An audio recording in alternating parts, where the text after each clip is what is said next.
इस वीडियो में हम थ्योरम 10.3 और 10.4 डिस्कस करेंगे, सर्कल यानी वृत्त चैप्टर से क्लास 9th मैथ्स।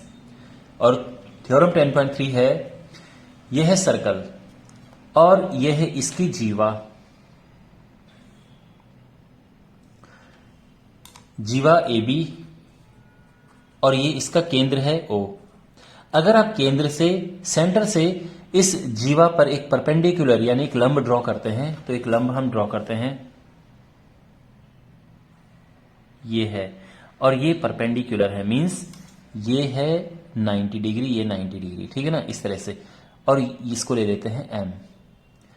तो अगर हम ये परपेंडिकुलर ड्रॉ करते हैं तो ये जो परपेंडिकुलर है, ये जो लंब है, इस जीवा को समद्विभाजित करता है यानी दो बराबर हिस्सों में बांटता है। तो कहने का मतलब ये है कि दिया क्या है, दिया है कि OM परपेंडिकुलर है AB के, परपेंडिकुलर, ओके। और हमें प्रूव करना है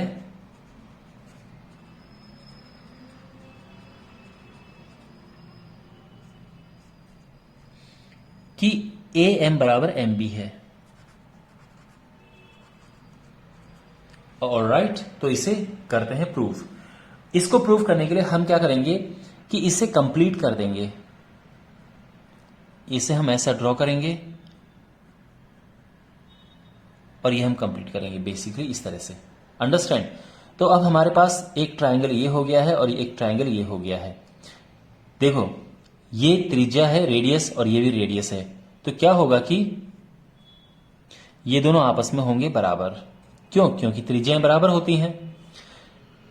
मैं बात कर रहा हूं इन दोनों त्रिभुजों की, दो त्रिभुज बन गए हैं ना, तो ये और ये बराबर है, ये 90 है, ये भी 90 है, और ये दोनों के लिए कॉमन है।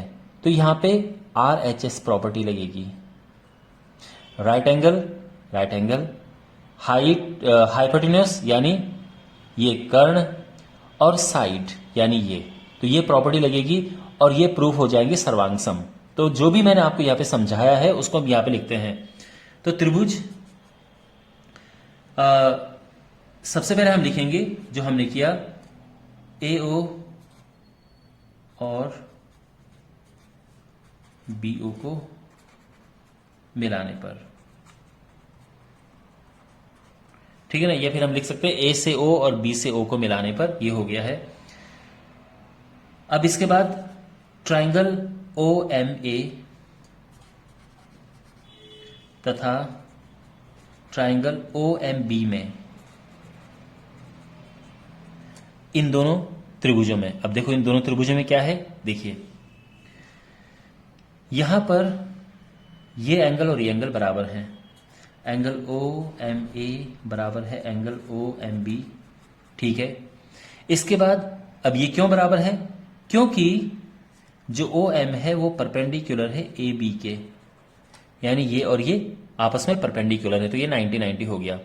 आप चाहो तो इधर भी 90 बना दो, कोई प्रॉब्लम नहीं है। अब देखो ये हो गया इक्वल। इसके बाद इसकी बात करते हैं, तो OA बराबर OB, क्यों बराबर है? क्योंकि दोनों त्रिज्याएं हैं।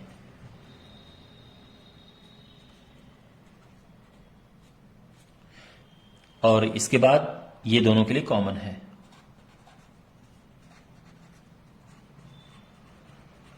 उभयनिष्ठ कॉमन।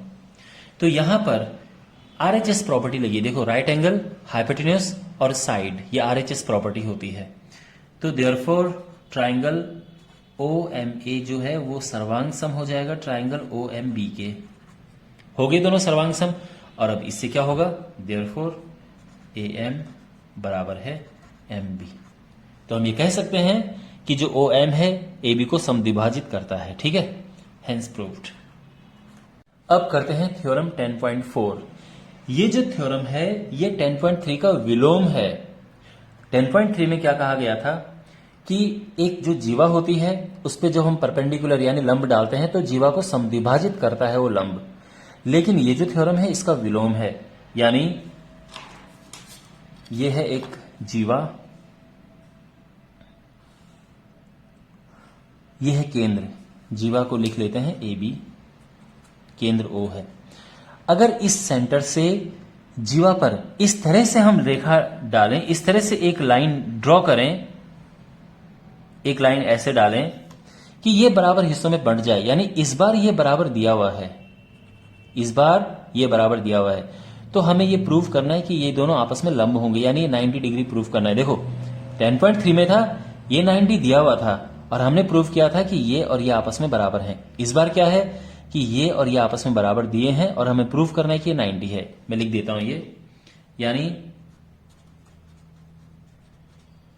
दिया है AM बराबर MB और हमें सिद्ध करना है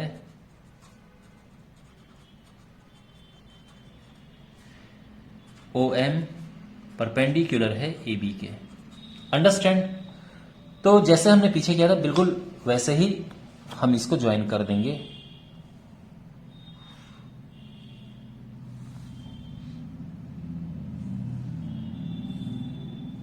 हो गया। और देखो अगेन ये भी आपस में बराबर होंगे। क्यों बराबर होंगे? क्योंकि ये तो त्रिज्याएं हैं ना, तो ये तो आपस में वैसे बराबर होती हैं। तो लिखने से पहले यहां पे इसको सॉल्व करते हैं। देखो ये और ये आपस में बराबर हैं क्योंकि ये त्रिज्याएं हैं, ये और ये आपस में बराबर हैं। क्यों? क्योंकि दिया है क्वेश्चन में, और ये तो कॉमन हो गया। तो साइड एंगल साइड साइड के नियम से ये हो गए सर्वांग सम, और फिर ये और ये एंगल इक्वल आ जाएंगे। आई होप आपको इतना समझ आ गया होगा। अब अगर ये दोनों इक्वल हैं और इनको मिला के देखो एक सीधी रेखा बन रही है 180 डिग्री, तो अगर ये इक्वल हैं तो 90-90 हो जाएंगे, तो यानी हमारा आंसर आ जाएगा। तो जो भी अभी मैंने कहा है उसको यहां पे लिखते हैं। ऑलराइट, तो त्रिभुज OMA तथा OMB में, तो यहां पर हम देखें तो OA बराबर है OB के, क्योंकि दोनों त्रिज्याएं हैं। इसके बाद AM बराबर MB है, और ये दिया है। और फाइनली OM बराबर OM है, ये जो है कॉमन है। तो देयरफॉर ट्राइंगल OMA कॉन्ग्रुएंट है किसके? ट्राइंगल OMB के। ठीक है ना? कौन सा नियम लगा यहां पे? साइड साइड साइड नियम से। इससे क्या मिला हमें? देखो एक बार ये सर्वांग हो गए तो ये और ये एंगल आपस में बराबर हो गए। देखो CPCT से क्या होता है कि जो इक्वल चीजें होती हैं उनके सामने इक्वल चीजें होती हैं। जैसे ये इक्वल साइड है तो इनके सामने भी इक्वल एंगल होंगे, लेकिन इतना सारा आपको लिखना नहीं है, सीधा लिखना है एंगल OMA बराबर एंगल OMB CPCT से। ठीक है ना? अच्छा, अब ये इक्वल आ गए, और वैसे आप ये जानते हैं कि इनको अगर आप प्लस करेंगे OMA प्लस OMB तो क्या मिलेगा हमें? 180 डिग्री। भाई ये दोनों जो हैं इनको मिला के 180 तो आएगा। ओके, इनको हम कह सकते हैं लीनियर पेयर कह सकते हैं, रैखिक युग्म हिंदी में अगर हम कहें तो रैखिक युग्म। तो देखो ये इक्वल है आपस में और इनको मिला के, तो देखो मैं यहां पे क्या करते हैं कि OMB की जगह पे भी मैं OMA लिखता हूं। तो देखो OMA तो ये अपनी जगह पे है, इसकी जगह पे भी मैं OMA लिख रहा हूं, और वो 180 है। तो यानी 2 एंगल OMA बराबर 180 डिग्री, और एंगल OMA आ जाएगा 90 डिग्री।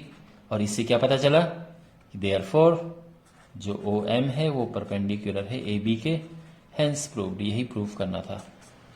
ओके, तो आई होप आपको ये समझ आ गया होगा। थैंक्स फॉर वॉचिंग, अगले वीडियो में मिलते हैं। दोस्तों अगर आपको मेरे वीडियोस अच्छे लगते हैं तो आप चैनल को ज्वाइन कीजिए, सुपर फैन बने और चैनल को अपना सहयोग दें।